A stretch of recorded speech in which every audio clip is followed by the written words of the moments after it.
19 minutes after 9 a.m. Central African time. If you have just joined us, a blessed and beautiful one to you and yours. Waxy K coming in with Buera. And before that, we had Miriam Mba taking us to Mali, and that one titled Kele. I do want you to tap into the conversations that are coming your way. This is Tech Africa. Shayla standing in for Poleng Molibadzi. Find us on WhatsApp +27 6340 69126. For our very first conversation, South Africa's EdTech Week lands in Cape Town from the 28th to the 30th of October 2025. The continent's biggest gathering of innovators tackling one big question: how do we make tech work in under-resourced classrooms? Now in its fourth edition, this year's theme being Building EdTech Readiness in Under-Resourced Contexts. Joining us this morning is Nonku Nyathi, Senior Partnerships and Ecosystem Lead at Ingenie, the non-profit behind EdTech Week in partnership with the MasterCard Foundation.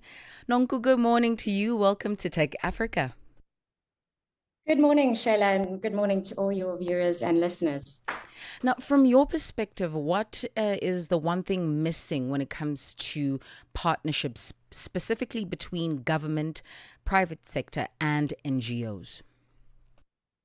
Yeah, thank you so much for that question, Shayla. I think what we see as Ingenie, particularly as an organization that plays this role as kind of a system orchestrator. So we see our role as being kind of a coordinator between different stakeholders like government, like the private sector, all in service of creating this more enabling environment for the adoption of innovation and edtech.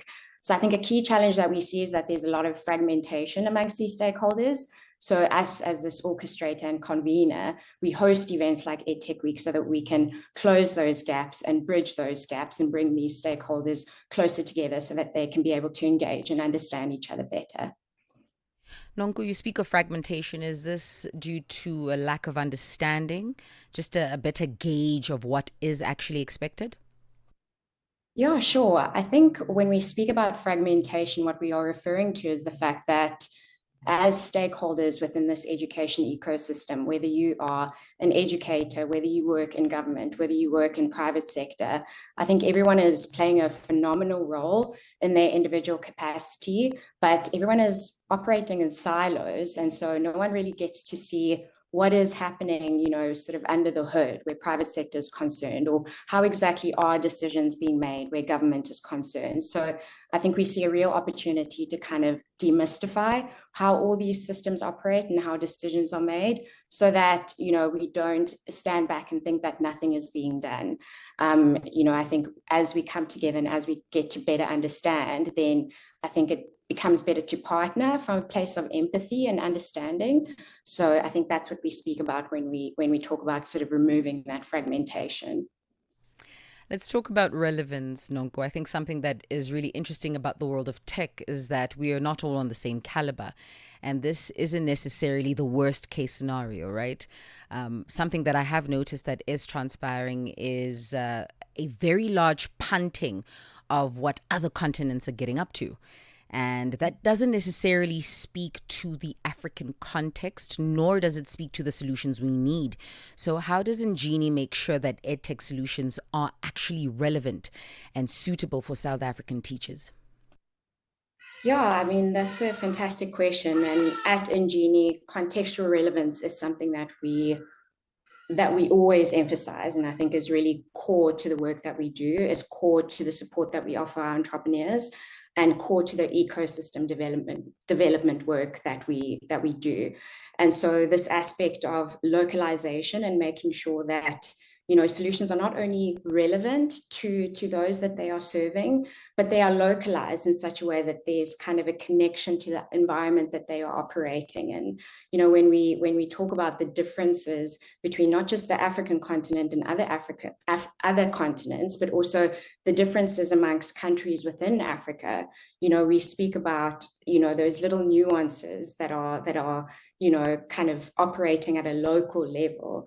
So by focusing on contextual relevance, we are actually honoring those nuances and differences and ensuring that the solutions that we are delivering are of a higher quality, just based on the fact that they are serving the very specific needs of those that are local to that particular area. Let's delve into the nuances. Another thing to consider is language. Are these solutions packaged in a way that the educators would be able to receive it fully and cater for the language differences across the country? Yes, so particularly in the South African context, at the moment, we are facing a massive literacy crisis. Statistics show that more than 80%, in fact, 82%, I believe, of grade 4 learners are unable to read for meaning. And so what we are finding is that by introducing mother tongue based learning at an earlier stage, there is a potential to improve learning outcomes down the line. It's great to discover that there is an opportunity to intervene where literacy is concerned. However, the intervention has to happen quite fast. And so where we see opportunities with technology, and a lot of the technology that we support is technology that is made available in various languages, and not just for the benefit of the learner, but even for the benefit of the educator and the person that's actually going to be the primary user of that technology. A lot of the tech that we support and that we see and that we have supported as part of our fellowship is really geared for the South African context, and that it factors in all the various cultures and languages. And so very much so, that is core to really the design of EdTech in this context, is incorporating the various nuances when, as it pertains to culture and language as well. Nonku, let's bring more context, right? So we say technology, and technology is vast. Let's make it tangible. What kinds of technologies are we looking to introduce? You are pointing out some very heavy facts there with respect to the learning or the reading for understanding deficit that we do have in the country. So perhaps let's bring specificity so that a parent who's listening right now, or a child who's listening and is interested in the subject matter, understands, okay, these are the kinds of technologies that would benefit us in 2025. Sure. So I think, Shayla, an important thing to emphasize is that technology is not a silver bullet, and we do not at all see technology as something that will one day just magically fix everything. An important element of technology is that it works best when it's integrated into a system where humans are also equipped and empowered to operate to operate at their most optimal. And so when we speak about the kind of technology that we see being most effective, particularly in under-resourced contexts, it's nothing that is too complicated. In fact, we emphasize the fact that technology should be simple, should be very easy to navigate, should be cost effective, should be essentially a low-hanging fruit, something that is not going to interrupt someone's day-to-day schedule. And yes, it's innovative. It's something that's new and different. So, for example, we see a lot of online-based literacy tutoring tools or maths tutoring tools, where a student is able to access extra mathematics via WhatsApp, and knowing that WhatsApp is something that is available on most people's devices, the person that's innovating, recognizing that, okay, being that this is already on someone's phone, that's a relatively easy entry point. And so from that point, you provide an opportunity for someone to access whatever resources at a low cost, as easy as possible, through very, very easy navigation. So when we speak about tech and innovation, we really emphasize simplicity. We really emphasize something that is not going to create any additional difficulty. And the whole point of it is that it's meant to optimize and enhance an already sort of functional system and environment, rather than be something that's going to come in and fix it all immediately. The voice there of Nonku Nyathi, Senior Partnerships and Ecosystem Lead at Njini, the non-profit behind Tech Week in partnership with MasterCard Foundation. This particular conversation structure takes place between the 28th to the 30th of October 2025 in Cape Town. If you have your questions, send them through. Find us on WhatsApp +27 634069126. Nonku, I want to touch on a point that you make there concerning tutoring via WhatsApp. Essentially, a lot of the tech that we are seeing being integrated requires a screen. And you have organizations such as the SFC South Africa that speak to the fight against smartphones in schools, against these technologies in schools. Not to say that technology is bad per se, but there is a particular argument against screen time and how this is affecting children's productivity, their ability to engage content and focus clearly and not wither away because they have access to many other things on this very same device. And so how are you partnering with thinkers of that caliber to ensure that the child is the central focus and we are trying to make things better as compared to trying to introduce technologies for the sake of technology? Mm-hmm. Yes, so I think again there, Shayla, that's where the human-centered element of innovation comes in. So as I mentioned, tech and innovation cannot operate in a system where the human beings are not equipped, are not empowered, are not supported to actually make that tech work. And so to your example about the fact that, yes, screen time and devices and technology definitely does have harmful effects, and we see that a lot today. But by introducing human beings and adults really that understand the technology, understand how much of the technology is needed by the learner, and are able to monitor and regulate the intake of that technology, in those instances, that's when we see that technology can actually be something that's very positive and powerful. We've seen examples of this in blended learning environments. So as an example, we visited a blended learning school in Kaimandi called Apex. And what this looks like is it's a school of 100 learners, which is traditionally the case in under-resourced contexts. The classes are overcrowded, and each learner has a device to them at their desk. And the very, very special element about this model is that, yes, while it is technology enhanced, the learners are making use of tech to be able to learn. There are teachers present. In fact, there's a teacher and also 2 learning assistants who are there to support the teacher. And the teacher's role is to really monitor how is the student engaging with the tech.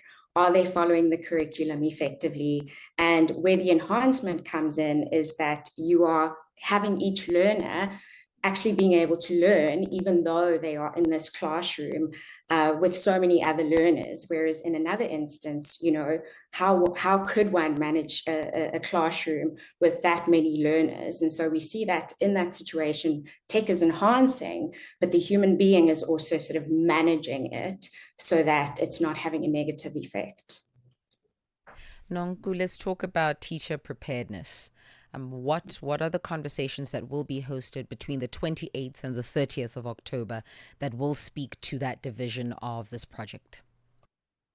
Sure. So, Shayla, as you mentioned, the theme of this year's EdTech is building EdTech readiness in under-resourced contexts. And teacher preparedness is something that we see as an element of EdTech readiness. And when we speak about that, we speak about as we're seeing more and more tech enter into classrooms, more and more learners engaging with technology in classroom contexts, have we asked ourselves whether these environments are actually ready for the tech? You spoke about some of the harmful elements of technology. And so really what this convening is about, it's an opportunity for us to have the necessary conversations to ask ourselves, are we ready, and what do we need to do to become ready for the tech that is entering into our classrooms? How do we get teachers prepared? How do we get learners prepared? How do we get the ecosystem prepared? what are some of the conversations that we need to be having at a funder level, at a government level. So we are bringing all these stakeholders together to kind of demystify what's happening in their processes, in their organizations, in their systems, so that we can all kind of see, okay, what role do we have to play and what can we do when it comes to making this ecosystem more prepared for tech. And so that's really what we are gathering for at EdTech Week this year. And Nonku, who will have access to the EdTech Week? And so our audience is going to include educators, and really educators are the center of this event. We really want to highlight the teacher reality, the educator reality, particularly in under-resourced context. So that's really the heart of this convening. And then we are also bringing together government role players, policymakers, funders, learners, ecosystem enablers, those that operate in tech, those that are implementing on the ground, NGOs, and of course, those that are innovating in the space. Those are also, sort of a key audience member, someone that we are also trying to kind of bring on this journey when it comes to understanding what the ecosystem needs from you as an innovator. And so we kind of see that as a key target is the innovator who is designing and trying to innovate for the future of education. This is a real opportunity for them to kind of see what are the ins and outs of that, and where are we as far as being ready for the kind of innovation that we are working on. Nonku, I think it's a brilliant thing that we have you to ourselves for this moment, because now you can speak to individuals that might not have an opportunity to head over to the EdTech Week. And so I say this because parents are an integral part of this ecosystem that we are trying to forge, right? And so for the parent listening right now, what would be your counsel in terms of gearing up so that they fit smoothly or seamlessly into this ecosystem we're trying to build? Yeah, I think that's a really great question. And I think we, as designers, as implementers, as ecosystem developers, we have a lot to learn from parents. And so, my encouragement would be for parents to get as involved in these conversations as possible. I think oftentimes, when we put together these kinds of convenings, of course, our immediate focus is educators and bringing educators into the room. And that's often where our language is focused. But, when we talk about ecosystem enablers, we're speaking about, it could include anyone from mobile operators to, those that provide Wi-Fi in under-resourced context. But, if you really think about enablers, the strongest enablers where our children are concerned are their caregivers and their parents. And so as these key enablers in the ecosystem, we really invite you into the conversation as we design and we build for the future of education of this country.